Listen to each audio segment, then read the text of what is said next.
Hello there. This afternoon I have decided I want to try making myself a Christmas decoration with chains, similar to my fireworks ones, which I really enjoy, and it's a while since I've done a decent chain pull, so I'm looking forward to doing this today. The colours I'm going to use are gold, of which I've already put a thin layer down onto the canvas, red with gold metallic in it, and green with gold metallic in it, which are my three favourite Christmas colours. And I'm going to dot them onto the canvas and then pull the chains through them to try and make my Christmas decoration look a little bit sparkly. So I'll get started now.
Right, well that's it.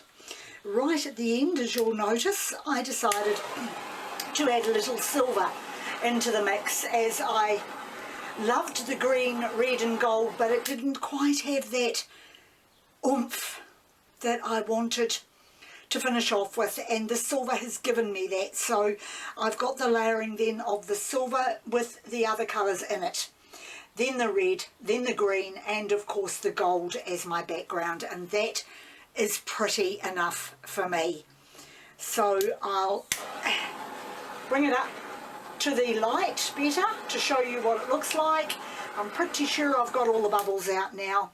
I'm glad I only put the fine layer of gold, even though I can see little edges of the canvas through it. I can always go over that with gold paint again once it's dried. So I'll now bring that up to the camera so that you can have a better look at it and how pretty it looks, particularly that last lot of silver. I think I might try it again with silver, green and red with the gold background, but I will put the colours closer together. But that is pretty. I love using the chains and I'm really, really happy with that. So that's it for me for this video. Once again, thank you very much for joining me, and I'll see you next time.